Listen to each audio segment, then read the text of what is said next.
उपचार केले गेलेत आणि त्या उपचाराच्या बदल्यात राज्य सरकारकडनं त्या हॉस्पिटलला देयक अदा केलीत किंवा पैसे अदा केलेत, त्याचा 2012 पासूनचा पुढचा तपशील त्या ठिकाणी तिथं देण्यात आलेला आहे. ती कागद आला का तुमच्या सगळ्याच्या हातात?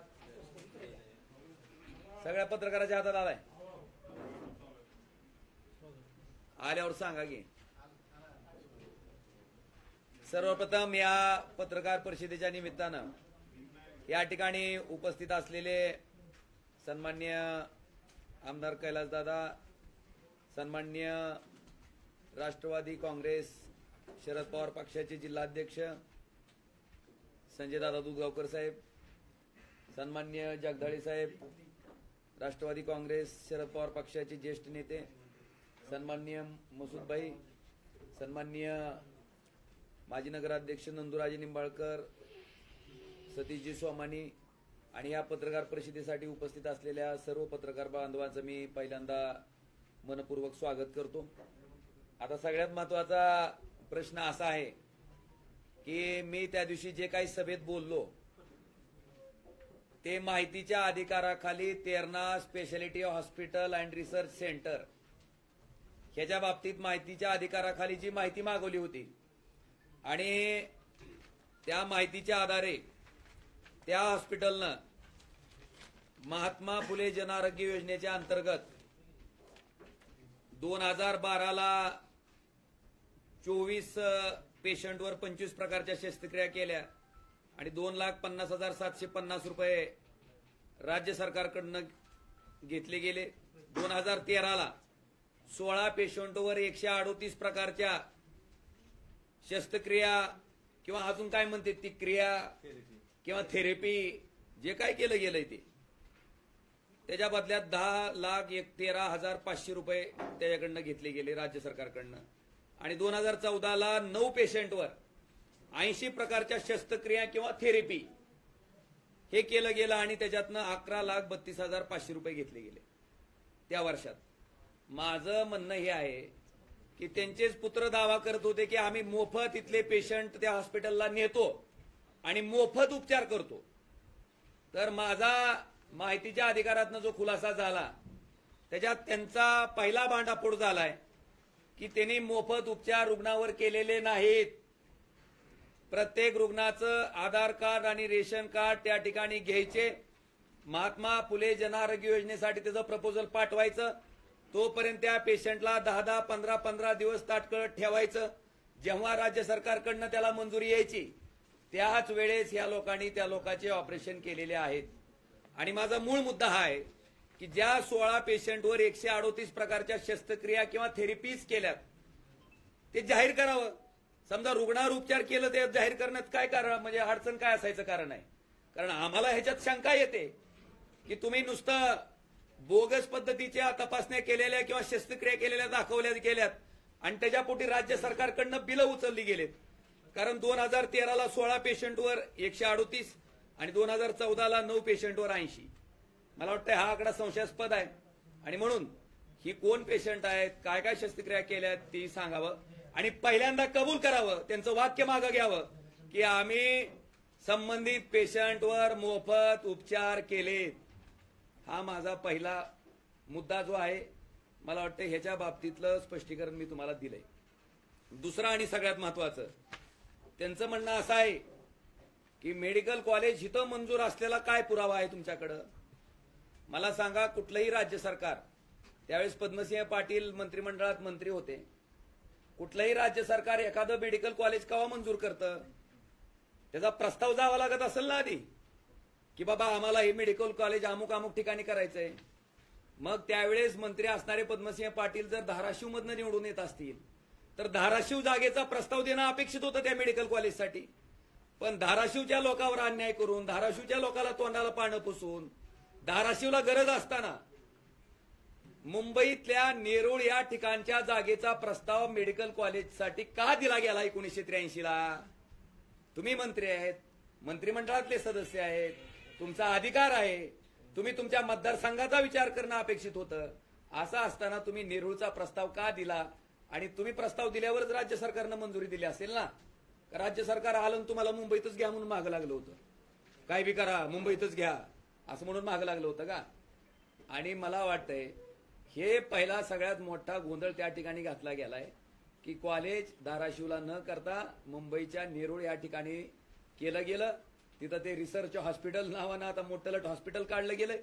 माझा सर्वसामान्य नागरिकाला हा प्रश्न आहे की धाराशिवला त्या दवाखान्याची गरज अधिकची होती का नेरूळ मुंबईतल्या लोकांना अधिकची होती का? धाराशिव भाग सदन आहे का मुंबईपेक्षा? धाराशिव मधल्या लोकांना इलाज करायचा असेल तर इथं भरपूर वैद्यकीय सुविधा उपलब्ध आहेत का? मला वाटतं हा सवाल आहे. आणि सगळ्यात महत्वाचं तेरणा पब्लिक चॅरिटेबल ट्रस्ट हा ट्रस्ट जो रजिस्टर्ड झालाय तेरणा नगरला.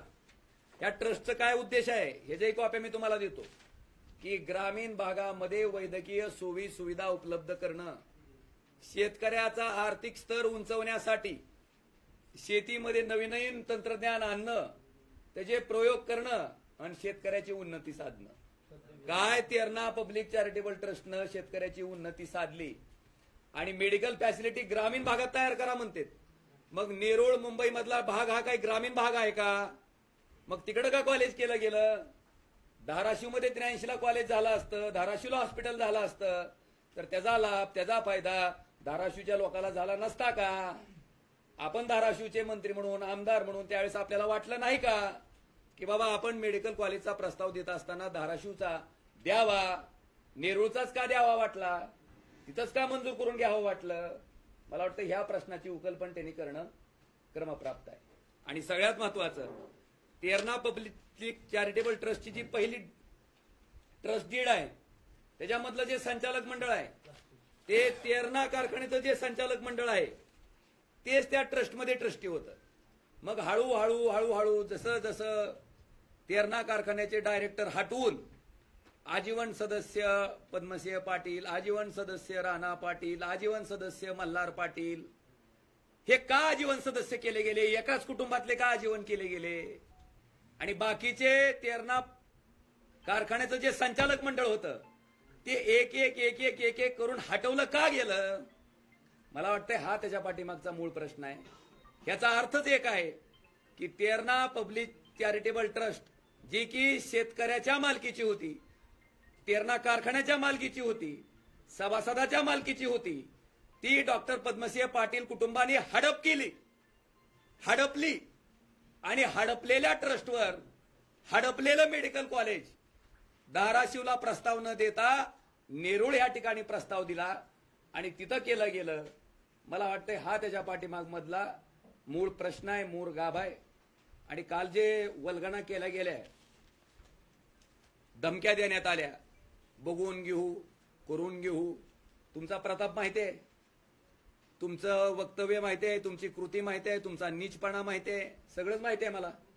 ज्या दिवशी पवनराजे साहेब गेले त्या दिवशी जीव हातावर ठेवून मी बाहेर पडलेलो आहे की आपलं काही जरी झालं तर ह्या नीच वृत्तीच्या लोकांना राजकारणातनं तडीपार केल्याशिवाय हद्दपार केल्याशिवाय आपण स्वस्थ बसायचं नाही अशी शपथ घेऊन मी बाहेर पडलेलो आहे. त्याच्यामुळे असल्या पोकळ धमक्याला घाबरणारा ओमराजे अजिबात नाहीये आणि ह्या धमक्या तुमच्या पुढे साठवून ठेवा. आणि मला राणा पाटलाला प्रश्न विचारायचा आहे की ते तुम्ही बाळ बाळ म्हणता, मला वाटतंय पप्पाच्या लाडक्यानं बाळानं कलेक्टर ऑफिसला काय केलं होतं हे जे आठवण मला वाटतंय परत एकदा त्यांना करून द्यावी लागेल. आणि तुमच्या माहितीसाठी ही मंडळी किती खोटी आहेत. ज्या दिवशी कलेक्टर ऑफिसला शेतकऱ्यांना सांगण्यात आलं होतं दुसऱ्या दिवशी तुम्ही अर्ज करा आणि प्रशासनाकडनं पंचनाम्याच्या प्रति विम्याच्या घेऊन जा, त्या पंचनाम्याच्या प्रति प्रशासनाकडे नव्हत्या, त्या पंचनाम्याच्या प्रति विमा कंपनीकडेच होत्या. आज त्या घटनेला 1.5 वर्ष झालंय, अजून पंचनाम्याच्या प्रति प्रशासनाकडे आल्या नाहीत. मग राणा पाटील दुसऱ्या दिवशी शेतकऱ्याला अर्ज करून नेमक्या कुणाकडनं पंचनाम्याच्या प्रति घेण्याबाबत आवाहन करत होते. आणि माझी चीड आणि माझा राग तोच होता की तुम्ही खोटं सांगून शेतकऱ्याची दिशाभूल करून शेतकऱ्याला एकतर विमा मिळाला नाही आणि फक्त श्रेय घेण्यासाठी दाखवण्यासाठी की पांढऱ्याची कागद काळी करा म्हणून तुम्ही जे आवाहन करताय ते अतिशय चुकीचं आहे. म्हणून माझा त्या दिवशी त्रागा झाला होता आणि त्या ठिकाणी सुद्धा मी जिल्हाधिकाऱ्यांना बोलत होतो. ह्यांचं तोंड खुपसायचं काही कारण नव्हतं, तोंड खुपसल्यामुळे मला प्रत्युत्तर द्यावं लागलं. आणि आज मला तुम्हाला त्याची आठवण एवढ्यासाठीच करून द्यायची की आज तागायत त्या पंचनाम्याच्या प्रती प्रशासनाकडेच आल्या नाहीत. शेतकऱ्यालाच मिळायचं तर सोडून द्या, ही त्याच्या पाठीमागची वस्तुस्थिती. पुढे त्यांनी असा दावा केला. आता मला सगळ्या पत्रकारांना विचारायचंय की रेल्वेचा विभाग राज्य सरकारकडे खाताय का? रेल्वे मंत्री असतंय का राज्य सरकारमध्ये? आहे का तशी काही सोय? मग मला तुम्हाला प्रश्न आहे की 2014ला नरेंद्र मोदींनी जाहीर केलं की आम्ही सोलापूर तुळजापूर धाराशिव हा रेल्वे मार्ग करू. 2014 ते 19 मोदीजींचं सरकार होतं. 14 ते 19 त्यांनाच पाठिंबा देणारा खासदार होता. मग अशा परिस्थितीत 14 ते 19 मध्ये 1 गुंठा जमिनीचं सुद्धा अधिग्रहण का झालं नाही? त्यावेळेस तर त्यांचंच सरकार होतं, सर्व काही त्यांचंच होतं. मग 1 गुंठा जमिनीचं सुद्धा अधिग्रहण का झालं नाही?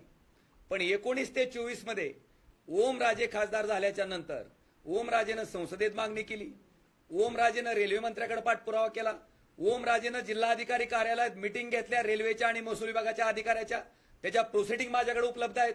त्याच्यासाठी काय कारवाई करायची, आपला ऍक्शन प्लॅन काय पाहिजे, आपला टाइम बाउंड प्रोग्राम काय पाहिजे, ह्याचा सगळ्याचा उल्लेख त्या ठिकाणी त्या प्रोसिडिंगमध्ये आहेत. त्या प्रोसिडिंगच्या कॉपी सुद्धा मी सगळ्या पत्रकारांना देणार आहे. आणि मी केलेल्या कारवाईच्या नंतर, मी केलेल्या पाठपुराव्याच्या नंतर ह्या जमिनीच्या अधिग्रहणाला गती आली. ह्या कामाचं टेंडर फ्लॅश झालं. मला वाटतं हे सगळं झाल्याच्या नंतर जर ही मंडळी असं म्हणत असतील की ह्या कामात खासदाराचं काही श्रेय नाही, तर मला वाटतं त्यांच्या बौद्धिक दिवाळखोरीचा करावा तेवढा कौतुक कमी आहे. आज ह्या पद्धतीनं नाकातल्या नाकात बोलायचं, शुद्ध बोलायचं आणि आपण फार सत्यवादी, सत्यवचनी, फार सुसंस्कृत माणसं आहेत असं दाखवायचं. मला वाटतं ह्यांचा संस्कार स्वतःच्या सख्या चुलत भावाच्या हत्येच्या आरोपीमध्ये पद्मसिंह पाटील क्रमांक 1 चे आरोपी आहेत, जिने या हत्येची सुपारी दिली. क्रमांक 2 थोर समाजसेवक अण्णा हजारेंच्या सुद्धा हत्येची सुपारी दिली म्हणून ह्यांच्यावर गुन्हा दाखल झाला. इतकं संस्कारी कुटुंब आहे. मला वाटतं या संस्कारी कुटुंबाचे किती पाडे वाचावे आणि काय ह्यांच्या संस्काराचं कौतुक करावं तेवढं कमी आहे. आणि सगळ्यात महत्वाचं, दुसऱ्यावर बोलण्यापेक्षा ते जे म्हणतायत ना, पहिल्यांदा आपल्या कुटुंबात काय काय परिस्थिती आहे ह्याचं आधी आकलन करावं. आणि जसं आपण दुसऱ्याला गर्वित इशारा देता तसं आपल्या कुटुंबाच्या बाबतीतही बऱ्याचशा गोष्टी ओमराजेकडे बी आहेत. फक्त ओमराजेनं संस्कृतीचा भाग म्हणूनच गप्पा असलाय. कारण माझं तोंड उघडलं तर तुम्हाला तोंड दाखवायला जागा त्या ठिकाणी राहणार नाही. हे सुद्धा आवर्जून मला आजच्या पत्रकार परिषदेच्या निमित्तानं सांगायचंय. आज कालचा हात रागा का झाला हे काय मला कळालं नाही. मला वाटतं राक्षसाचा जीव जसा पोपटात असतो तसा पद्मसिंह पाटील कुटुंबाचा जीव त्या ट्रस्टमध्ये आहे काय की ट्रस्टला बोललो की बोललो अशी काय वायबल होते, अशी काय तळपायची आग मस्तकाला जाती. मला वाटतं काल आपण पाहिलंय त्यांच्या पत्रकार परिषदेमध्ये. एखादा माणूस पराभव समोर दिसल्याच्या नंतर मला वाटतंय त्याचं वर्तन अशा पद्धतीचं होतं. पराभव दिसलाय, लाखो रुपये कोट्यवधी रुपये खर्च करून सुद्धा आता आपल्याला पराभवाला सामोरं जावं लागतंय. ह्या उद्विग्नतेनं आलेलं कालची प्रेस कॉन्फरन्स आहे. कारण मला आठवत नाही इतक्या तडकाफडकी एखाद्या गोष्टीवर राणा पाटलांनी प्रेस घेतलेली आणि इतक्या म्हणजे हताश भावनेतनं, नैराश्याच्या भावनेतनं, उद्विग्नतेच्या भावनेतनं मला आठवत नाही कुठली प्रेस घेतलेली. आणि म्हणून मला त्यांना खडा सवाल आहे. मी ट्रस्टच्या प्रॉपर्टीज सुद्धा आणल्यात सगळ्या. कोपर, खैरणे, नेरूळ ह्या ठिकाणी प्रॉपर्टी का घेतल्या गेल्या त्याचं डिटेल सुद्धा माझ्याकडे आहे की ट्रस्टच्या नावानं काय काय प्रॉपर्टीज आहेत आणि किती किती प्रॉपर्टीज आहेत. जी मंडळी म्हणतात की आम्ही फार सत्यवादी आहेत, सत्यवचनी आहेत, आम्ही फार खरं बोलतो, मला त्यांना माझा खडा सवाल आहे की तुम्ही ह्या ट्रस्टमध्ये ट्रस्टी आहे म्हणून हे ऍफिडेव्हिटमध्ये का टाकलं नाही आजीवन आहेत म्हणून? मला दाखवा जरा कुठे एखादी ओळ असेल तर. आणि राणा पाटलांकडे एक सुद्धा 4 चाकी गाडी नाही. मग 4-4 कोटीच्या 55-11 नंबरच्या गाड्या नेमक्या कुठून आल्या? का आभाळातून पडल्या? का ट्रस्टच्या नावानं आहेत? कुणाच्या नावानं आहेत नेमक्या? आणि तेरणा पब्लिक चॅरिटेबल ट्रस्ट असेल तर आचारसंहितेमध्ये 55-11 नंबरची गाडी जी की ट्रस्टच्या नावानं असेल, मला वाटते पहिल्यांदा खुलासा करावा. माझ्याकडे दावा आहे 30 ते 35 55-11 नंबरच्या गाड्या आहेत. मग ह्या नेमक्या कुणाच्या मालकीच्या आहेत का त्या आदंतरी आहेत? मला वाटतं ह्याचा विचार करावा. आणि सगळ्यात महत्वाचं, ज्या लोकांना ईडीची, सीबीआयची, हाणलेल्या गबाळाची भीती आहे ती मंडळी भारतीय जनता पार्टीमध्ये जाऊन वॉशिंग मशीनमध्ये धुवून त्या ठिकाणी स्वच्छ व्हायचा प्रामाणिक प्रयत्न करते. मला वाटतं ह्या मंडळींनी सुद्धा 35-40 वर्ष ज्या पवार साहेबांनी ह्यांना कायमस्वरूपी मंत्रिमंडळात अनेकदा मंत्री म्हणून घेतलं, त्या पवार साहेबांशी गद्दारी करून एका रात्रीत भारतीय जनता पार्टीत प्रवेश करणारी ही मंडळी आहेत. आणि त्या मंडळींनी का केला प्रवेश? कारण दिलं विकासाचं. आणि विकासाच्या बाबतीत जिल्ह्याची अवस्था तर आपल्या सगळ्याला माहिती आहे. दरिद्री जिल्ह्याच्या यादीत, मागासलेल्या जिल्ह्याच्या यादीत धाराशिव 3ऱ्या नंबरला, आणि श्रीमंत खासदाराच्या यादीत मला वाटतं जेव्हा त्यांनी 2009ची निवडणूक लढवली पद्मसिंह पाटलांनी, त्यावेळेस मात्र ते श्रीमंत खासदाराच्या यादीत येतात. मग नेमका विकास कुणाचा झालाय हे कळण्या इतकी जनता सुज्ञ आहे. आणि आता मला असं कळालं की आजच्या लोकसत्ता एडिशनलाच बातमी आहे, सगळ्यात सुवर्ण संपन्न महिला उमेदवार, म्हणजे इतकं सोनं कुठल्या महिलेकडे नाही. काय शेतकऱ्याच्या महिलेची अवस्था आहे हो आज, पडलेल्या भावामुळं आणि उत्पादन खर्चात येणाऱ्या दुप्पट खर्चामुळं शेतकऱ्याच्या माझ्या एका सुद्धा भगिनीकडे आज सोन्याची परिस्थिती जर असे असेल तर तिचं सगळंचं सगळं सोनं कुठल्या ना कुठल्या बँकेकडे तारण आहे आणि ते कर्ज न फेडू शकल्यामुळं ते सोनं त्या ठिकाणी मोडावं लागतंय. अशा परिस्थितीमध्ये महिला शक्तीचा जागर करून जो काही त्या ठिकाणी एक आभास निर्माण केला जातोय, त्याच माझ्या भगिनीकडं जर 3 किलो 3.5 किलोच्या पुढे सोनं असेल तर नेमकं सदन कोण झालंय, सुवर्ण संपन्न कोण झालंय? मला ह्याच्या बाबतीत आपण सुद्धा विवेचन करणं गरजेचं आहे. ह्यांच्या फॅमिलीचं कौतुक करावं तेवढं कमी आहे आणि या सगळ्या बाबीचा विचार आपण करावा. ह्या तेरणा पब्लिक चॅरिटेबल ट्रस्टच्या प्रॉपर्टीज, ह्याचा जी ट्रस्टचा मूळ उद्देश होता ते ग्रामीण भागात करण्यासाठी होता, ह्या भागात तेरणा नगर भागात करण्यासाठी होता, डोकी भागात करण्यासाठी होता. मग प्रॉपर्टीज कोपर, खैरणे, नेरळ ह्या ठिकाणी का घेतल्या गेल्या? ह्याचं प्रश्नाचं उत्तर देणे अपेक्षित वाटत नाही का? मला वाटतं हा सवाल माझा त्यांना आहे. शेवटी खरं ते खरं असतंय, खोटं ते खोटं असतंय.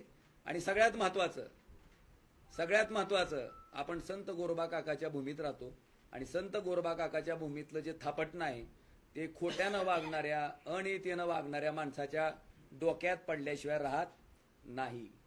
मी कर्मावर विश्वास ठेवणारा माणूस आहे. माझं कर्म जर चांगलं असेल तर आई तुळजाभवानी मला त्या ठिकाणी निश्चितपणे यश येईल आणि ज्यांचं कर्म जसं आहे तशा पद्धतीनं निश्चितपणे परमेश्वर सुद्धा त्यांना त्या पद्धतीचेच कर्माची फळं भोगायला लावेल. तुम्ही जो आरोप केलेला आहे 18 कोटी रुपयाचा, त्या अनुषंगाने त्यांनी निवडणूक आयोगाकडे तक्रार केली आहे. निवडणूक आयोगानं जे मला त्या ठिकाणी खुलासा मागवला आहे, त्या निवडणूक आयोगाला मी इतकंच म्हणलं की रॅलीला 500 रुपये देऊन माणसं आणणं हा आचारसंहितेचा भंग नाही वाटतं. लोकांना आमिष दाखवून रॅलीत आणणं, 500 हजेरीनं माणसं रॅलीत आणणं हा आचारसंहितेचा भंग नाही.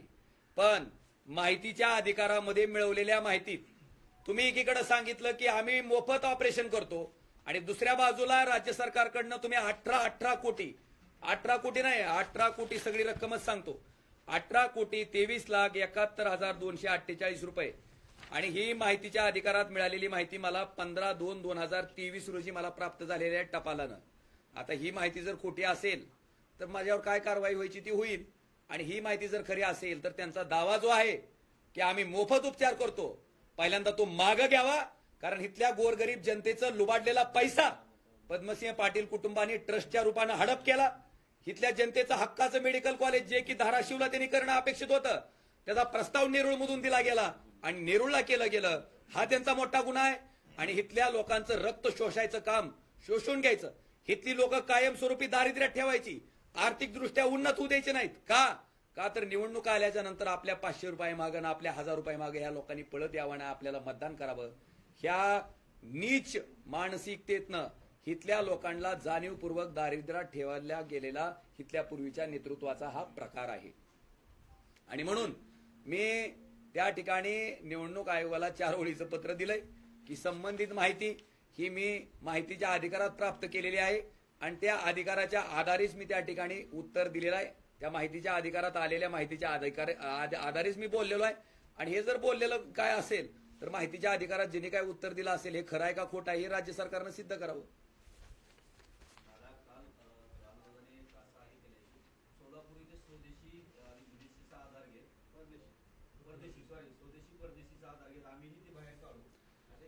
अरे मी तुम्हाला सांगितलं की ओमराजे जीवावर उदारून बाहेर पडलाय म्हणावं. पण तुमच्या बी कुटुंबाचे अनेक कारनामे आहेत म्हणा, अख्ख्या कुटुंबाचे ते बी आहेत म्हणा तयार माझ्याकडे, बघू म्हणा पुन्हा. माझं हो का तसल्या धमक्या द्यायच्या नाहीत, काय असेल ना सांगायचं जाहीर. मग एकीकडे सांगायचं आपण लय स्वच्छ आहेत, आपण लय चांगले आहेत, आम्हालाही माहिती ना तुमचे कर्मकलाप सगळेच. कशाला मला सांगाल आम्ही बी तुम्ही संस्कृतीचं आव्हानता ना. आणि मला तुम्हाला विचारायचंय, स्वतःच्या स्वार्थासाठी स्वतःच्या राजकारणात आड येणाऱ्या स्वतःच्या सख्या चुलत भावाचं त्या ठिकाणी खून करणारी माणसं, स्वतःच्या वहिनीचं कुंकू पुसणारी माणसं हळदी कुंकाच्या गोष्टी करतेत, काय म्हणजे काय ह्यांची नीतिमत्ता असेल.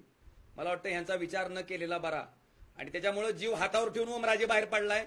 असल्या पोकळ धमक्याला ओमराजे घाबरत नाही. आणि कसं आहे, मी मगाशीच म्हणलं कर्मावर विश्वास ठेवणारा माणूस आहे. माझे कर्म चांगले असतील तर निश्चित मला फळ चांगलं मिळेल.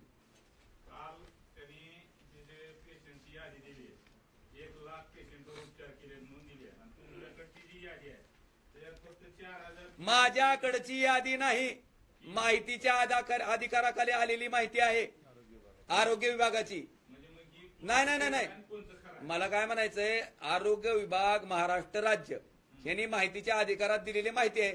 ती जर खोटी असेल तर मग सरकार खोटं बोलतंय का? त्यांनी काल आता मला सांगा, तेरणा रिसर्च काय म्हणायचं, त्यांना काय नाव, स्पेशलिटी हॉस्पिटल, कसलं कसलं स्पेशलिटी हॉस्पिटल रिसर्च सेंटर. आता गंमत बघा, ही जी माहिती आहे राणा पाटलांना कोणी दिली? जे डॉक्टर अपर्णा ह्या कोण आहेत? डायरेक्टर ऑफ मेडिकल सर्व्हिस कोण आहेत? हॉस्पिटल बर, तेरणा हॉस्पिटल कुणाच्या ताब्यात आहे? ट्रस्टच्या ट्रस्टच्या. त्या ट्रस्टचे आजीवन सदस्य कोण आहेत? डॉक्टर पटेल. राणा पाटील नाहीत का? मल्हार पाटील बी आहेत की. मग तिघ जण त्या ट्रस्टचे आजीवन सदस्य असताना त्या ट्रस्टच्या अंतर्गत येणारं हॉस्पिटल आहे ते त्यांनाच माहिती देतंय. मग ती त्यांना, मग आता मला ही माहिती त्यांनाच त्यांच्याच हॉस्पिटलच्या डीननं दिली आणि मला ही माहिती राज्य सरकारनं दिली. मग कोणची माहिती खरी असेल ह्याचा अंदाज तुम्ही काढा. काल पत्रकार परिषदेमध्ये एक मिनिट, काल पत्रकार परिषदेमध्ये राणा पाटलांनी उदाहरणादाखल त्यांनी प्रयत्न केलेल्या रेल्वेच्या संदर्भामध्ये उदाहरण दिलं. त्याबाबत थोडंसं मी बोलू इच्छितो. त्यांनी काल काही गोष्टीची कबुली त्यांच्या पत्रकार परिषदेमध्ये दिली. त्या गोष्टीची कबुली देत असताना ते असं म्हटले की 2014च्या विधानसभेच्या निवडणुकीमध्ये पंतप्रधान मोदी यांनी सोलापूर, तुळजापूर, धाराशिव या रेल्वे मार्गाचा प्रकल्प जाहीर केला आणि 2019 मध्ये त्यांनी भूमिपूजन केलं. अशा प्रकारचं वक्तव्य काल त्यांनी स्वतः केलेलं आहे. ज्या वेळेस 2014ला एखाद्या योजनेची घोषणा होते आणि 2019ला त्याचं भूमिपूजन होतं, तर 2014 ते 19 5 वर्ष नेमकं त्यांच्या मुख्यमंत्र्यांनी, त्यांच्या रेल्वे मंत्र्यांनी, त्यांच्या पंतप्रधानांनी काय केलं त्याचं उत्तर देखील त्यांनी देणं गरजेचं आहे. त्यांनी काल असं देखील सांगितलं की उद्धव ठाकरे यांचं सरकार आल्याच्या नंतर त्यांनी पाठपुरावा केला, त्या सरकारने 50% लोकवाटा भरण्याच्या संदर्भामधली कुठलीही कारवाई केली नाही. अशा प्रकारचं वक्तव्य देखील त्यांनी केलं. आणि ते बोलत असताना असं देखील म्हटले की 50% पैसे हे राज्य शासनानं आणि 50% पैसे हे केंद्र शासनानं खर्च करायचं ठरलं होतं. नेमकं कुणाचं ठरलं होतं हे त्यांनी सांगितलं नाही. एखादी शासकीय योजना आणायची असल्यास किंवा त्याची घोषणा ज्यावेळेस होते त्यावेळेस त्या योजनेच्या संदर्भामध्ये जे कुठलं शासन कारवाई करणार आहे त्याचा ठराव होणं अपेक्षित असतं. देवेंद्र फडणवीस साहेब तत्कालीन मुख्यमंत्री त्यावेळेस होते. जर 2014 मध्ये मोदीजींनी या प्रकल्पाची घोषणा तुळजापूरला केली होती, तर 2019 मध्ये देवेंद्र फडणवीस यांनी केंद्र शासनाला एक पत्र दिलेलं आहे. पत्र आहे माझ्याकडे. हे पत्र त्यांनी दिले. हे पत्र त्यांनी 50% लोकवाटा आम्ही भरायला तयार आहोत म्हणजे राज्य शासनातर्फे असं त्यांनी पत्र दिलं. माझा त्यांना प्रश्न असा आहे की पहिलं तर 2014ला घोषणा झाली आणि 19ला पत्र दिलं, 5 वर्ष तुम्ही का गप्प बसले? 5 वर्ष राज्य शासनाने त्यावेळेसच्या काय केलं? आणि हे करत असतानाच त्याच वेळेस त्यांनी हे पत्र देण्याऐवजी जर मंत्रिमंडळाचा ठराव घेऊन केंद्र शासनाला पाठवला असता तर परत उद्धव ठाकरेंच्या सरकारमध्ये राणा पाटलांना याबाबतचा पाठपुरावा करायची गरज भासली असती का? दिशाभूल कोण कुणाची करतं हे आपण सगळ्यांनी पाहणं गरजेचं आहे असं मला वाटतं. ज्यावेळेस देवेंद्रजी मुख्यमंत्री होते त्याच वेळेस मोदीजींनी एखाद्या प्रकल्पाची घोषणा केली आहे म्हटल्यानंतर तात्काळ त्यांनी मंत्रिमंडळाचा ठराव घेऊन केंद्र शासनाला त्याच वेळेस पाठवणं अपेक्षित होतं. परंतु तसं न करता 2014 मध्ये घोषणा झाली आणि 2019 मध्ये त्यांनी केवळ फक्त एक पत्र पाठवलं आणि कुणाच्याही नुसत्या पत्राच्या आधारे केंद्र शासन कुठल्याही योजनेची अंमलबजावणी करत नाही हे आपल्या सगळ्यांना माहित आहे. त्यांनी मंत्रिमंडळाचा ठरावच घेणं अपेक्षित होतं आणि ज्या वेळेस उद्धवजींचं सरकार आलं त्यावेळेस कोविड आला आणि कोविडमुळे कुठलाही ठराव अशा प्रकारचा घेता येत नव्हता. त्यावेळेस अनिल परब साहेब या खात्याचे मंत्री होते. त्यांनी मंत्रिमंडळाच्या ठरावासाठी टिप्पणी देखील त्या ठिकाणी दिली होती. परंतु 30 जूनला त्यावेळेस सरकार पाडण्यात आलं भारतीय जनता पार्टीच्या माध्यमातून. म्हणून ह्या गोष्टी प्रलंबित राहिल्या. याचा खुलासा आम्ही करतोय. राणा पाटलांनी विनाकारण आम्ही किती पाठपुरावा करतोय याचं दिशाभूल जनतेमध्ये करू नये. खासदार म्हणून माझा अजून एक त्यांना प्रश्न आहे. खासदार म्हणून ज्या ज्या काही गोष्टी ओमराजे निंबाळकर यांनी करणं अपेक्षित होतं त्या सगळ्या गोष्टी त्यांनी भूसंपादनाच्या बाबतीमध्ये केल्या होत्या. अजून एक माझा त्यांना प्रश्न आहे. 2014ला जर पंतप्रधान महोदयांनी जर ह्याची घोषणा केलेली असली आणि 2019ला जर ह्याचं भूमिपूजन केलेलं असलं तर ज्या प्रकल्पाची जमीन आपल्या ताब्यात नाही त्या प्रकल्पाचं भूमिपूजन तुम्ही का केलं ह्याचं उत्तर पहिल्यांदा तुम्ही देणं गरजेचं आहे. जनतेची दिशाभूल 2019लाच तुम्ही केलेली आहे आणि परत जनता आपल्याला कुठंतरी याबाबत प्रश्न विचारेल पण परत याबाबतचं श्रेय घेण्याचा प्रयत्न यांच्या माध्यमातून होतोय असा आमचा आरोप आहे.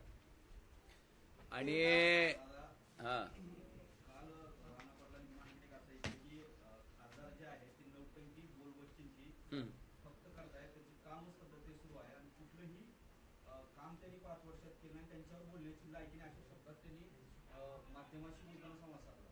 कुणाची लायकी किती आहे ती माहिती आहे ना लोकांना. त्यांची लायकी किती आहे ती माहिती आहे. मोठ्या मोठ्या लोकांच्या हाणलेल्या पैशातून 4 कोटीच्या गाडीत फिरलं आणि नाकातल्या नाकात बोललं म्हणजे लायकी वाढत नसते. पप्पाची पप्पाच्या लाडक्याची बी लायकी ही कृतीत नसती. लायकी ही संस्कारात नसती. आणि त्यांचे काय संस्कार आहेत त्या अख्ख्या महाराष्ट्राला ना अख्ख्या देशाला माहिती आहेत.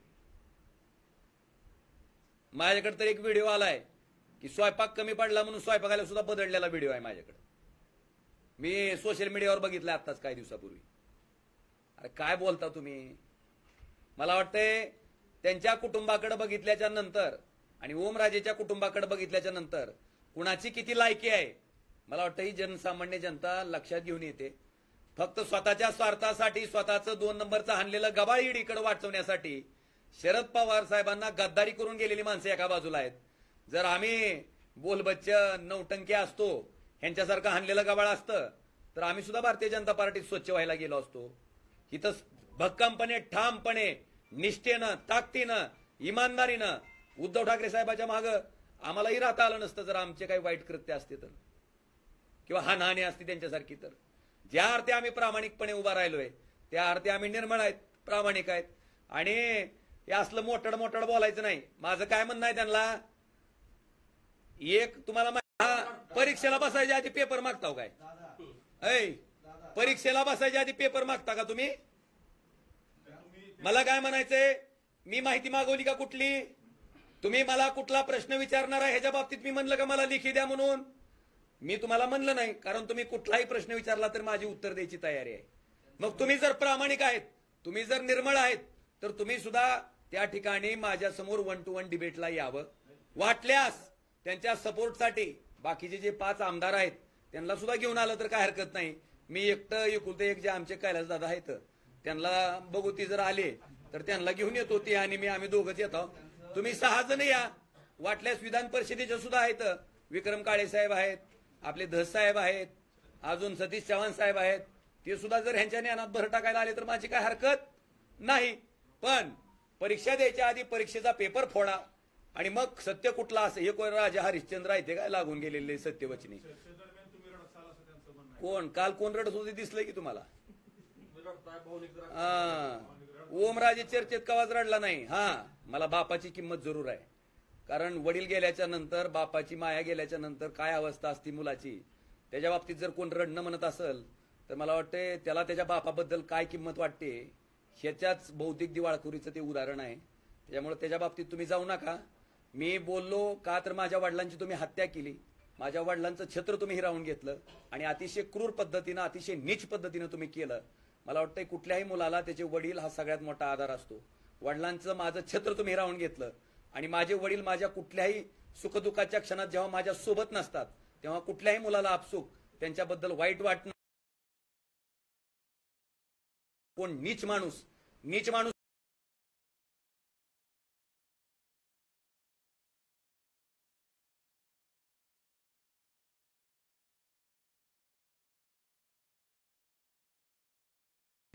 ओमराजे तुम्हाला रडवील, ओमराजे तुम्हाला दाखवील की तुमची काय परिस्थिती आहे, तुमची काय अवस्था आहे. जिल्ह्यातल्या सर्वसामान्य माणसाने ह्याची परिस्थिती अवस्था बघितलेली आहे आणि माझीही परिस्थिती अवस्था बघितलेली आहे. माझ्यासारखा क्षुल्लक माणूस ज्याच्याकडे कुठलाच कारखाना नाही, कुठलाच संस्था नाही, शैक्षणिक संस्था नाही, तो साधारण माणूस आज एवढ्या मोठ्या कोट्याधीश अब्जाधीश लोकांच्या ताकदीच्या विरुद्ध एकटा त्या ठिकाणी लढतोय. मला वाटतं ह्याच्यातच माझ्या पाठीमागे जनतेचा असलेला विश्वास तुमच्या सगळ्याच्या समोर दिसतो. त्यामुळं माझी अजूनही त्यांना विनंती आहे की त्यांनी 1 to 1 चर्चेला यावं, परीक्षेतला पेपर द्यावा आणि तुम्ही बेस्ट जज आहेत ना तुम्ही समोर बसलेले. मला काय म्हणायचं, आता माझं काम निर्मळ आहे म्हणून मी कधीच म्हणत नाही की तुम्ही काय विचारणार आहेत आणि काय सांगणार आहेत मला कळवा. माझं काही म्हणणं नाही, डायरेक्ट यायचं, बसायचं आणि तुम्ही सगळेजण पत्रकार बंधू आहेत. आजपर्यंत ओमराजेकडे मुलाखत घेण्यासाठी आलेल्या कुठल्या तरी पत्रकाराला ओमराजे म्हणला का की आपण थोडं प्रिपरेशन करूयात, आपण थोडी तयारी करूयात, आपण थोडं अभ्यास करूयात? ओमराजे डायरेक्ट तोफेच्या तोंडी गेला का? अरे प्रामाणिक काम आहे, कुठेही झटायला तयार आहे, बोलायला तयार आहे, जे आहे ते बोलायचंय, त्याच्यात कशाचा अभ्यास करायचा आहे. आणि माझ्या पुढचे जे प्रतिस्पर्धी आहेत त्यांच्याकडे जर तुम्ही कधी गेलात, काय क्वेश्चन काय चर्चा काय करायची, कुठला मुद्दा विचारणार आहेत आणि त्यांनाच म्हणते. तुम्ही जर विचारला का खोचक प्रश्न, आता तुम्ही विचारलं काल पद्मसिंह पाटील 5 वर्ष खासदार होते, एकदाही तोंड का उघडलं नाही? ते जाऊ द्या. अरे ते का जाऊ द्या, ते बी सांगा ना. ओमराजे जर खासदारकीच्या काळात 71 वेळेस बोलला असेल आणि तुमचे वडील खासदार असताना एकदाही तोंड उघडलं नसेल तर ती खासदारकी तुम्हाला फक्त प्रतिष्ठेसाठी पाहिजे होती. ओमराजेनं जबाबदारी म्हणून खासदारी स्वीकारली आणि ती अतिशय ताकदीनं आणि निष्ठेनं प्रामाणिकपणे तिथं बसलेल्या सरकारच्या मंत्र्याचा कुठलाही दबाव न जुगारता आपण ज्यांच्यासाठी त्या सभागृहात गेलोय, ज्या शेतकऱ्यासाठी गेलोय, ज्या समाजासाठी गेलोय, ज्या सर्वसामान्य माणसासाठी गेलोय, त्या समाजाचे, त्या सर्वसामान्य माणसाचे प्रश्न मी अतिशय ताकदीनं मांडले. शेतकऱ्याच्या बाबतीतला, शेतकऱ्याचे भाव पाडण्याच्या बाबतीतला जो प्रश्न असेल, शेतकऱ्यानं उत्पादित केलेला सोयाबीनचा भाव पाडायचा जो प्रकार असेल, सोयाबीन, त्याचबरोबर कांद्याचं उत्पादन झालं की कांद्यावर निर्यात बंदी करायची, कांदा 60 रुपयाला गेला की निर्यात बंदी, टोमॅटो 200ला गेला की टोमॅटो आयात. मला वाटतंय दुधाचा भाव 22 रुपये लिटर आणि बिस्लेरी बाटलीचा भाव 20 रुपये लिटर. म्हणजे सगळं जे काय आहे ते शेतकऱ्याला त्या ठिकाणी सरकारच्या धोरणामुळे अडचणीत आणायचं काम केंद्र सरकार करत असेल तर त्या विषयावर बोलणारा संसदेतला ताकदीनं मला वाटतं ओमराजे हाच खासदार आहे, तेही कुठल्या सरकारच्या बापाला न घाबरता. एवढंच नाही, नदी जोड प्रकल्पासारखा प्रकल्प हाती घ्या, माझ्या शेतकऱ्याला पाणी द्या. का नुसते हायवे करून उन्नती होणार नाही, नदी जोड प्रकल्पासारखा प्रकल्प केला आणि माझ्या शेतकऱ्याला जर शाश्वत पाणी मिळालं तर माझा शेतकरी सुद्धा त्याच्या माध्यमातून प्रगती करू शकतो. हे सांगणाराही ओमराजे खासदार आहे. मराठा आरक्षणाचा विषय जरांगे पाटलांचं आंदोलन होण्याच्या पूर्वी ज्यावेळेस सुप्रीम कोर्टात याचिका दाखल झाली आरक्षणाच्या संदर्भात, त्यावेळेस तामिळनाडू सरकारचं आरक्षण 50% पुढे गेल्याच्या नंतर सुद्धा, म्हणजे 78% गेल्याच्या नंतर सुद्धा केंद्र सरकारनं त्याच्या बाबतीतलं सपोर्टिव्ह ऍफिडेव्हिट सुप्रीम कोर्टात दाखल केल्यामुळं जर तामिळनाडू सरकारचं आरक्षण 50%ची मर्यादा ओलांडल्याच्या नंतर सुद्धा टिकू शकत असेल तर त्याच पद्धतीनं मराठा आरक्षणाच्या बाबतीत आताच्या केंद्र सरकारनं भूमिका घ्यावी. जी कारवाई तामिळनाडू सरकारच्या बाबतीत केली होती तीच कारवाई महाराष्ट्र सरकारच्या बाबतीत मराठा आरक्षणाच्या बाबतीत करावी आणि त्या ठिकाणी मराठा आरक्षण टिकवावं ही मागणी करणारा सुद्धा ओमराजेच एकमेव खासदार होता. त्याच्यानंतर ज्यावेळेस मराठा आरक्षणाचा विषय संसदेत आला तर 50%ची मर्यादा वाढवायचा अधिकार संसदेला आहे. संसदेनं 50%ची आरक्षणाचा कायदा त्या ठिकाणी मर्यादा वाढवावी आणि जो ओबीसी मराठा वाद तुम्ही पेटवायचं पाप करताय तो पेटवू नये हे सांगणारा पण ओमराजेच त्या ठिकाणी खासदार होता. आज आपल्या माध्यमातून मला सांगायचंय की मी लिंगायत समाज 12व्या शतकामध्ये महात्मा बसवेश्वरांना मानणारा अन्वयी आहे. त्यांनी मागणी करत होते कायमस्वरूपी की लिंगायत समाजाला अल्पसंख्याक समाजाचा दर्जा द्या. मला वाटतं ही मागणी करणारा पण हा एकमेव ओमराजेच त्या ठिकाणी खासदार आहे. धनगर आरक्षण असेल, मुस्लिम आरक्षण असेल, हे विषय ताकदीनं मांडणारा पण ओमराजेच त्या ठिकाणी खासदार आहे. मी लोकसभेत सर्वसामान्यांच्या प्रश्नाबद्दल 71 वेळेस बोललो असेल तर त्यांचे वडील 5 वर्ष खासदार असताना एकदाही बोलले नाहीत. ह्याच्याहून हे सिद्ध होतं की ह्या कुटुंबाला पद फक्त प्रतिष्ठेसाठी पाहिजेत. ओमराजेला हे पद प्रतिष्ठेसाठी नको आहे. ओमराजे 20 लाख लोकांची जबाबदारी म्हणून जबाबदारीने हे पद स्वीकारतोय. त्यांनी एक मुख्य आव्हान त्याच्यामध्ये सांगतो. केलेलं आहे का की तेरणा संदर्भातलं धाराशिवला मंजूर झालेले पुरावे तुम्ही द्यावे. पुरावे जर अहो बालाजी निरपळ साहेब, सरकार जेव्हा मेडिकल कॉलेज द्यायचा निर्णय करतं तेव्हा त्या सरकारकडे प्रस्ताव जातो आधी का डायरेक्ट मेडिकल कॉलेज मंजूर करून टाकतंय? होय बालाजीराव, एखादं मेडिकल काय होते पहिल्यांदा कोंबडा मला सांगा की पहिल्यांदा प्रस्ताव जातो सरकारकडे की अमुक अमुक ठिकाणी आम्हाला मेडिकल कॉलेजसाठी मान्यता द्या, असंच होतं ना. मग मेडिकल कॉलेजसाठी मान्यता घेण्यासाठी जो प्रस्ताव गेला तो पद्मसिंह पाटलांनी मुंबई इथल्या नेरूळचा का दिला, धाराशिवचा का दिला नाही, हा माझा सवाल आहे. सरकार तर असं म्हणत नव्हतं की काय बी करा डॉक्टर साहेब पण मुंबईतच करा, असं म्हणत होतं का सरकार? आणि मला काय म्हणायचंय, मंत्रिमंडळातले ते एक जबाबदार सदस्य होते. त्यांना जर वाटलं असतं की आपण आपल्या मतदारसंघासाठी, जसं आम्हाला वाटलं, आम्ही उद्धव ठाकरे साहेबाच्या काळात कॉलेज मंजूर करून घेतलं, 100% शासनाच्या मालकीचं करून घेतलं आणि धाराशिवला केलं. आम्हाला जसं वाटलं तसं मंत्री असणाऱ्या पद्मसिंह पाटलांना वाटलं असतं तर प्रस्ताव नेरूळचा द्यायच्या ऐवजी कुठला दिला असता? ओ बालाजीराव, धाराशिवचा दिला असता. आणि मला वाटतंय लग्न जमवत असताना आधी पाहुणेहून जावं लागतंय. होय, पाहुणेहून जावं लागतं का नाही? मग पाहुणेहून जाताना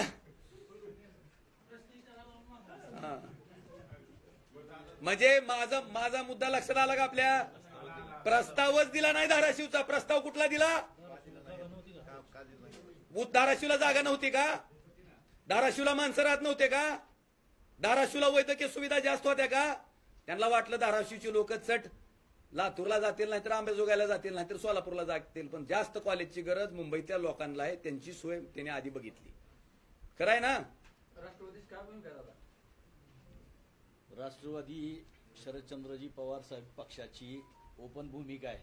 आपल्याला माहिती आहे की राष्ट्रवादी शरदचंद्रजी पवार साहेबांचे नेते, देशाचे नेते, शेतकऱ्याचे नेते शरदचंद्रजी पवार साहेबच या आघाडीचं नेतृत्व करतायत. त्याच्यामुळे इथं भूमिका वेगळी असायचं काय कारण नाही. सगळेजण तन मन धनानी खासदार ओमराजे निंबाळकर यांच्या पाठीशी आहेत आणि त्यांना निवडून आणणार. आणि आत्ता जी राणा पाटलाच्या ह्या 2-3 दिवसामध्ये जी वक्तव्य चाललंय ते अत्यंत दुर्दैवी आहे. त्याचं कारण सांगतो, कारण कुणालाही बायकोचा पराभव सहन होत नाही आणि पराभवाची चाहूल लागल्यामुळं राणा पाटील उद्विग्न झालेत. त्यांना भविष्यात संध्याकाळचं जेवण मिळतंय का नाही याची शंका असल्यामुळं ते करायला उठक पटक. अडचण आहे त्यांची राणा.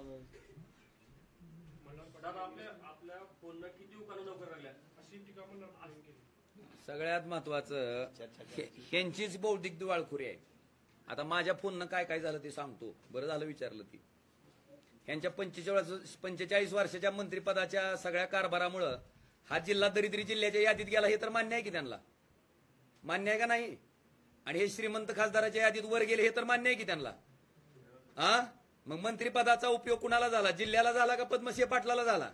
उघड आहे, पद्मसिंह पाटील कुटुंबाला झाला. आता माझ्या फोननं काय होतंय ती सांगतो. माझ्या फोननं एखादा पेशंट दवाखान्यात ऍडमिट असतो, त्याचं बिल डॉक्टर 30,000 रुपये करतंय, त्या बिचाऱ्याच्या खिशात 20,000 रुपयेच असते. ती 20,000 रुपये असल्याच्या नंतर त्या बिचाराला आठवण होती ओमराजेची, खासदार असणाऱ्या ओमराजेची. का? की ओमराजे आपल्याला ह्या अडचणीतनं बाहेर काढू शकेल हा विश्वास आहे. ती बिचारा मला फोन करतंय, डॉक्टरचा नंबर देतंय. मी डॉक्टरला विनंती करतो, साहेब माणूस गरीब आहे, तुमचं बिल 30,000 रुपये जरी झालं असेल तर त्याच्याकडे 20,000 रुपयेच आहेत, तुम्ही 10,000 रुपये त्याला सूट द्या. मला वाटतं मी सांगितल्याच्या नंतर त्या माणसाचे 10,000 रुपये कमी होते. तो माणूस नीट होऊन त्या दवाखान्यातून बाहेर पडतो. मला वाटतं ती माणूस माझा कधीही आयुष्यभर ओमराजेला विसरू शकत नाही. माझी एक भगिनी सकाळी नीटची परीक्षा द्यायला पुण्याला चालली होती. 3:30 वाजता मोहोळजवळ तिची एसटी खराब झाली. मला सांगा 3:30 वाजता त्या माझ्या बहिणीला मलाच फोन लावावा का वाटला असेल? माझ्याऐवजी मल्हार पाटलाला किंवा राणा पाटलाला का फोन लावू वाटला नसेल? कारण त्यांना माहिती आहे जिथं काम होतंय तिथं माणूस शोधतंय, जिथून मार्ग निघेल तिथं माणूस प्रयत्न करतंय, आणि जी माणूस आपला वाटतंय त्या माणसाकडे माणूस प्रयत्न करतंय. त्या भगिनीनं मला फोन लावला. मोहोळला आमचे राहुल भैया मोठेंचे मेहुणे त्या ठिकाणी राहतात, कचरे म्हणून. त्यांना विनंती केली. त्या माझ्या बहिणीला एक 4 चाकी गाडी करून तिला नीटच्या परीक्षेला वेळेत पोहोचवलं. ती माझी बहीण कधी मला विसरेल का हो?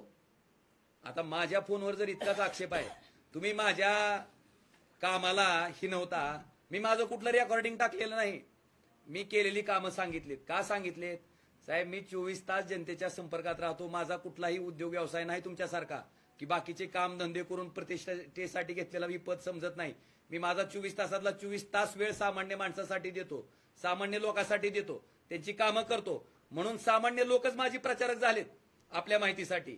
आणि येड्या बाबळीचं उत्पन्न घेणाऱ्या माणसाला शेतातला डीपी जळाल्याच्या नंतर त्या डीपीची काय धग असती हे कधी कळणार नाही, आणि डीपी मिळाल्यावर काय आनंद होतो हे पण कधी कळणार नाही. त्याच्यामुळं त्यांच्या बौद्धिक दिवाळखोरीचा विचार करावा तेवढा कमी आहे. आता मला तुम्हाला उलट प्रश्न असा करायचा आहे की मतदान घेत असताना तुम्हाला ड्रायव्हरचंही मत लागतंय का नाही? खासदारकीला लागतंय का नाही? का ड्रायव्हरचं नको म्हणता तुम्ही? मतदान घेत असताना तुम्हाला गरीब माणसाचं, झोपडीत राहणाऱ्या माणसाचं मत लागतंय का नाही? का त्याला म्हणता तुम्ही नको नको, गरीब आहे, हे काय काम माझं आहे का? हे तर राज्याचं काम आहे, हे तर ग्रामपंचायतचं काम आहे, हे काम कोण करायचं? अरे ओमराजेला जर त्या मताची गरज असेल तर त्याची अडचण सुद्धा ओमराजेची अडचण आहे असं समजून ओमराजेनं काम केलंय. तुम्ही मला हिनवताना एखाद्या, अरे तुमचीच गाडी घेऊन गेला आणि एखाद्या अतिशय दुर्मिळ अशा रस्त्यात तुमची गाडी बंद पडली, तुमच्या गाडीत जॅक नाही. मला वाटतंय अशा परिस्थितीत तुम्ही काय करचाल? तुम्ही तुमच्या जवळच्या वाटणाऱ्या माणसाला फोन करचाल आणि प्रयत्न करचाल की माझी अडचणीतून सुटका कशी होईल. त्या साधारण ड्रायव्हरला ती जवळचा माणूस त्यांच्या जिल्ह्याचा खासदार वाटत असेल तर मला वाटतं हा विश्वास त्या सामान्य माणसाच्या मनात ह्या ओमराजेने निर्माण केलाय. आणि ह्याला जर कोण हिणवून बोलत असेल तर त्यांच्या बौद्धिक दिवाळखोरीची करावी तेवढी चर्चा कमी आहे. आणि भाई तुम्ही फार चांगल्या माणसाचा प्रश्न मला विचारलात.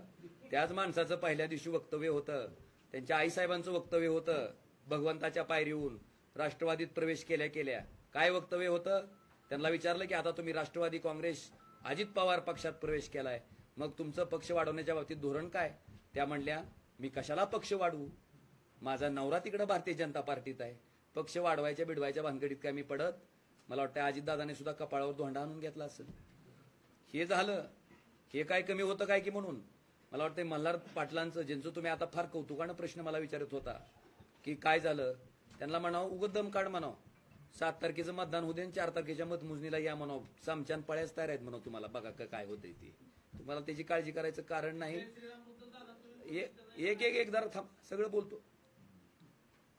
आधी ह्या तर प्रश्नाचं उत्तर देऊ दे की. घेतो थांबा. आता माझं तरी प्रश्न संपू दे, मी उत्तर दिल्यावर उचला की देवीदास पाठक साहेब. मला तुमची पोटतिडी कळती.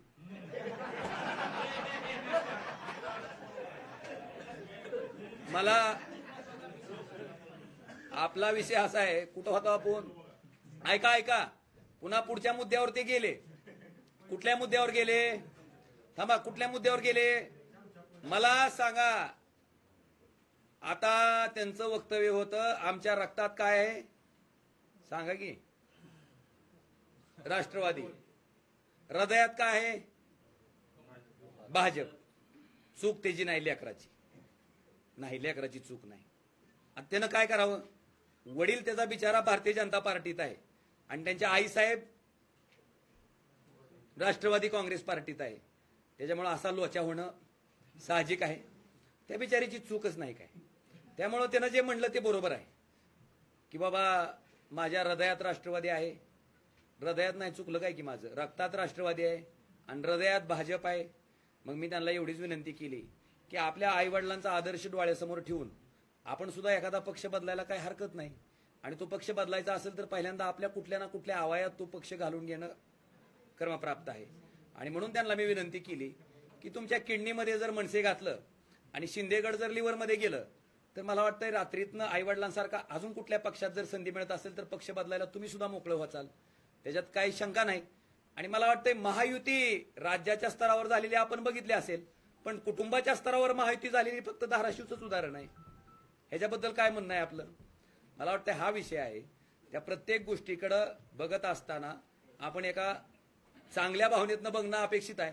स्वतः आपण वाईट कृत्य करायचं, स्वतः आपण आपल्या कुटुंबात सत्ता राहावी म्हणून सत्ता पिपासू वृत्तीनं कुठल्याही पार्टीत जायचं, कुठल्याही पार्टीला सोडचिठ्ठी द्यायची, कुठल्याही पार्टीचं चिन्ह घालून यायचं आणि मग आम्हाला इथं शहाणपण शिकवायचं. मला वाटते स्वतःच्या स्वार्थासाठी केलेलं सत्तांतर कधीही सामान्य जनता मान्य करत नसती. स्वतःच्या स्वार्थासाठी तुम्ही कुठल्याही पक्षात जर उड्या मारत असाल तर सामान्य जनतेला ते कधीही आवडत नसते. सामान्य जनता ह्याचा जाप येणाऱ्या 7 तारखेच्या निवडणुकीमध्ये निश्चितपणे केल्याशिवाय राहणार नाही. आता पाठक साहेब तुमचा प्रश्न विचारा. जय श्रीराम म्हणून नोकरी लागली का असं तुम्ही जे म्हणलात तर त्याचा अर्थ फक्त जय श्रीरामवर विश्वास नाही किंवा तुम्ही जे टिंगल आता सगळ्यात महत्वाचं पाठक साहेब माझं नाव काय हो? माझं नाव काय? नाही नाही, मी प्रश्नाचं उत्तर देतोय. मला मला मला आता मला बोलू द्या. तुमचा प्रश्न विचारला. मी काय म्हणतो, प्रभू श्रीराम हे एकवचनी होते. प्रभू श्रीरामांनी वचन पाळण्यासाठी 14 वर्ष वनवास भोगला. किती वर्ष? 14 वर्ष. का? दिलेलं वचन तुटू नये म्हणून. ज्या प्रभू श्रीरामाचं नाव घेऊन काही मंडळी सत्तेत आली त्या मंडळींनी प्रभू श्रीरामाचा आदर्श पाळणं गरजेचं होतं का मोडणं गरजेचं होतं? मग ह्याच मंडळींनी 2014ला घोषणा केली होती की आम्ही शेतकऱ्याचं उत्पन्न 2022ला दुप्पट करू. झालं साहेब दुप्पट? झालं का दुप्पट? तुम्ही शेतकऱ्याची जाऊन माहिती घ्या. 11,000 रुपये क्विंटलचं सोयाबीन 4,000 विकायला त्याला भाग पाडलं जातं. 700 रुपयानं होणारं नांगरण जे होतं 2014ला ते आज 2200 रुपयानं त्या ठिकाणी नांगरण होतंय. तुम्ही विचारा शेतकऱ्याची अवस्था. डीएपीचं पोतं 600 रुपयानं मिळायचं, आज 1600 रुपयानं मिळतंय. विचारा त्या शेतकऱ्याची परिस्थिती. पाठक साहेब, उत्पादन खर्च दुप्पट झाला आणि उत्पन्न आहे तिथंच राहिलं. म्हणजे अक्षरशः शेतकरी शेती हा विषय करत असताना आत्महत्याच्या दारात त्याला ढकलायचं काम सरकारच्या नीतीनं केलं. पाम तेलावरचं आयात शुल्क कपात केलं जाते, सोयाबीन आयात केली जाते. 11,000 रुपये क्विंटलचं सोयाबीन तुम्ही 4,500 रुपयाला आणता, क्विंटलला 6,000 रुपयाचं नुकसान करता. एका एकरात आपल्याकडे साधारणतः 5 क्विंटल जरी सोयाबीन म्हणलं तर साहेब 30,000 रुपयाचं नुकसान त्या ठिकाणी एका एकरात होतंय. मला सांगा, 5 एकरच्या शेतकऱ्याचं 1.5 लाख रुपयाचं नुकसान पडलेल्या सोयाबीनच्या भावामुळे झालं. शेतकऱ्याचं उत्पन्न तर दुप्पट झालं नाही, पण उत्पादन खर्च मात्र दुप्पट झाला. मग हे सरकार दिलेलं वचन पाळतंय का मोडतंय? आणि दिलेलं वचन जर सरकार मोडत असेल तर तो रामाचा सन्मान आहे का अपमान आहे? ह्या प्रश्नाचं उत्तर सुद्धा तुम्ही शोधणं गरजेचं आहे. क्रमांक 2, ह्याच सरकारनं त्या ठिकाणी घोषणा केली होती की आम्ही प्रत्येक वर्षी 2 कोटी नोकऱ्या देऊ. मला पाठक साहेब विचारायचंय की ह्या सरकारनं वेदांता फॉक्सकॉन नावाचा प्रकल्प जो महाराष्ट्रात आला होता तो प्रकल्प गुजरातला का नेला? तो प्रकल्प महाराष्ट्रात झाला असता तर 2 लाख माझ्या युवकांना त्या ठिकाणी रोजगार मिळाला असता. 2 लाख महाराष्ट्रांचा युवकांचा रोजगार जो बुडाला ह्याच्याबद्दल आपण प्रश्न विचारायचा का नाही? मी प्रभू श्रीरामाचा प्रचंड आदर करतो. माझं नाव ओम आहे. ओम नाव हिंदू धर्मातल्या हिंदू धर्माचं आचरण करणाऱ्या माणसातच त्या ठिकाणी ठेवलं जातं. माझ्या मुलाचं नाव रघुवीर आहे आणि मला वाटतं हिंदू धर्मात सगळ्यात बापाला प्रिय गोष्ट कुठली असती तर मला वाटतं पोटचं लिकरू. त्याचं नाव जर मी रघुवीर ठेवत असेल तर त्याच्या बाबतीत कुणाकडनं हिंदुत्वाचं सर्टिफिकेट घ्यायची मला आवश्यकता नाही. मी फक्त आठवण करून दिली की तुम्ही प्रभू श्रीरामाचं नाव घेता आणि वचनं मोडता. हे तुमचं आचरण प्रभू श्रीरामाच्या व्यवहाराशी सुसंगत नाहीये. नाव रामाचं घ्यायचं आणि वागणं रावणासारखं असेल तर मला वाटतं तिथं प्रश्नचिन्ह उपस्थित करणं माझं कर्तव्य आहे. मी फक्त प्रश्नचिन्ह उपस्थित केलंय. आज मला तुम्ही सांगा, मी असाही फोटो बघितलाय पाठक साहेब की राम मंदिराकडे नेत असताना लहान मुलाला हाताला धरून एक गृहस्थ त्या ठिकाणी मंदिराकडे घेऊन जात होते आणि तो लहान मुलगा म्हणजे प्रभू श्रीराम होते. मला वाटतंय प्रभू श्रीरामाच्या उंचीपेक्षा जर आपण आपली उंची मोठी दाखवत असू तर नेमका अपमान कोण करतंय ह्याचं विवेचन सुद्धा मला वाटतंय सामान्य लोकांनी करणं गरजेचं आहे. मी माझ्या आणि काय प्रत्येक वेळेस त्या ट्रॅपमध्ये अडकवायचं, प्रत्येक वेळेस तिथंच न्यायचं. साहेब, प्रभू श्रीरामाचा देवावर माझा प्रचंड विश्वास आहे. आणि तुमच्या माहितीसाठी त्या दैविक शक्तीमुळं, ती दैविक शक्ती सुद्धा कुणाला मानते? ज्याची कर्म चांगली असतात ती. ज्या माणसाची कर्म चांगली असते त्याला यश मिळतंय. ज्या माणसाची कर्म वाईट असते त्याला परमेश्वर कुठल्याही परिस्थितीत यश मिळवू देत नाही. त्यामुळं देवाला मानणारा मी आहे. त्याच्या बाबतीत कुणी माझं विवेचन करायची गरज नाही आणि कुणी मला हिंदुत्वाचं सर्टिफिकेटही द्यायची गरज नाही. कारण हिंदुराय सम्राट शिवसेना प्रमुख बाळासाहेब ठाकरेंचा मी सैनिक आहे. हा, पण आमचं म्हणणं आहे की त्या ठिकाणी हृदयात राम आणि हाताला काम. आणि तुम्ही दिलेलं वचन, तुम्ही सांगितलं भाई और बहनो महंगाई हम कर देंगे कम. झाली का साहेब?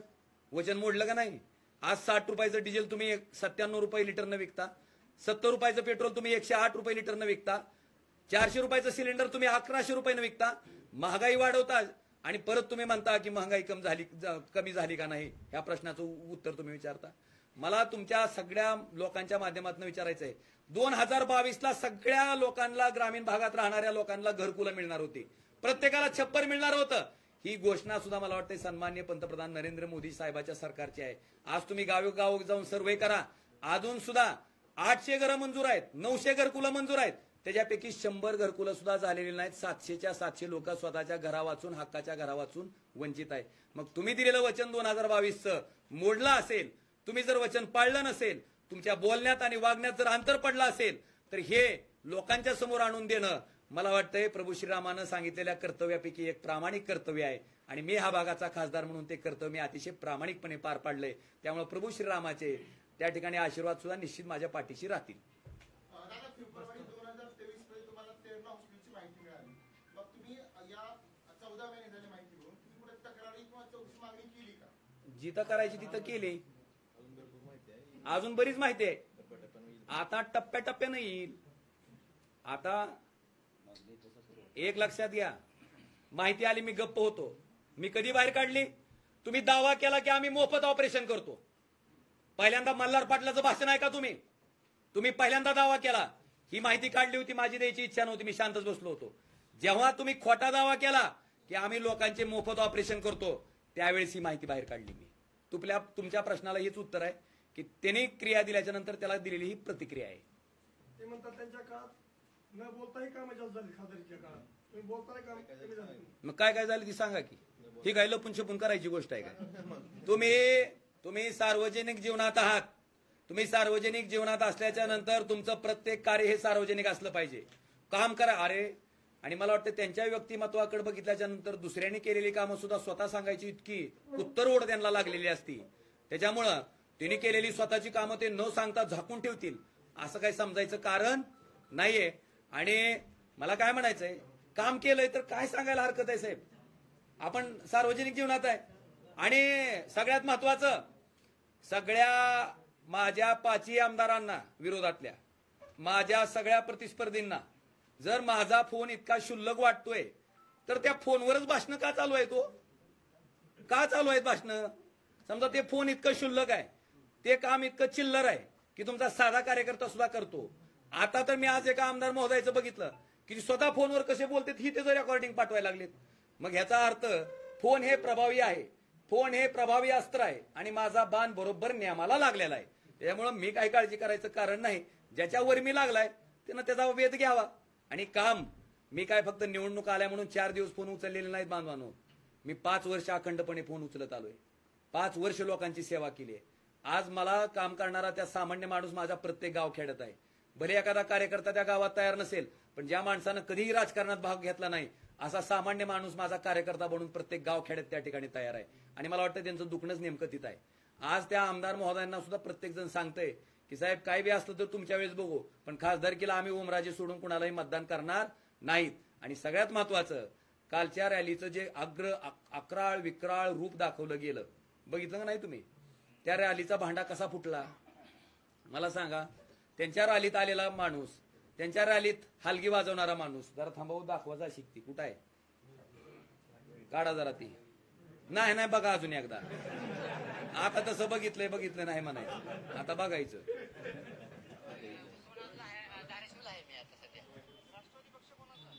शरद पवारचा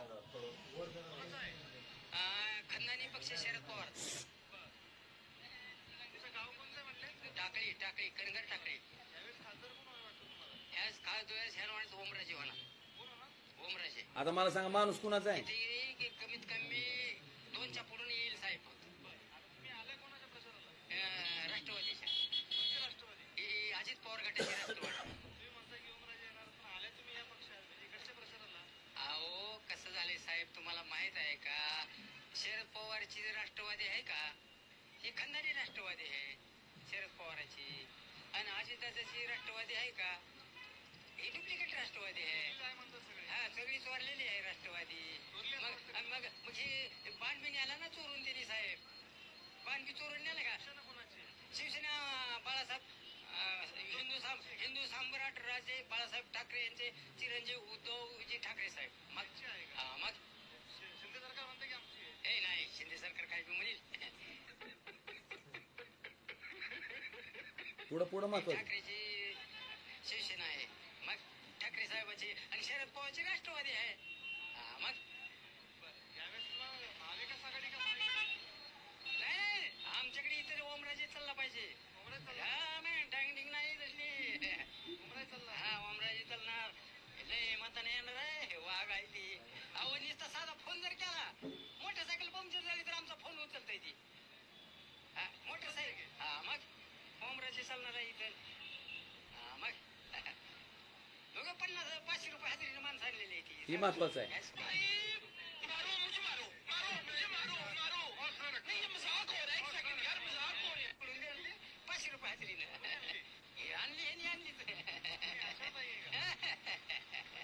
काय काय दाखवतोय हो, काय दर्शवतंय?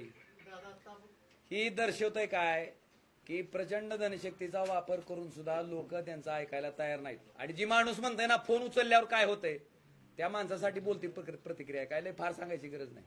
आता आपण हे म्हटले की माझा नेम बरोबर लागलाय, मग आपला नेम आमदार राजेंद्र राऊत यांच्यावर होता का? माझा नेम कुणावरच नव्हता.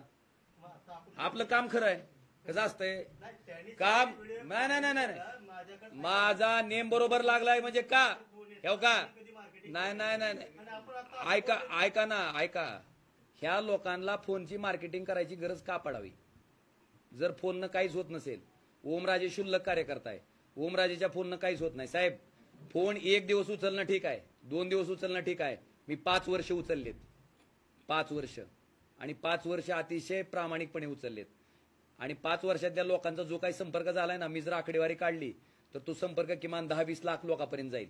आज कुठलाही उमेदवार जरी आला तरी 10-20 लाख लोकांचं कामं 18 दिवसात करणं त्याच्यानं शक्य नाही. ती कामं मी केलेत आणि माझे प्रचारक ते आहेत आणि त्याच्यासाठी वेळ दिलाय.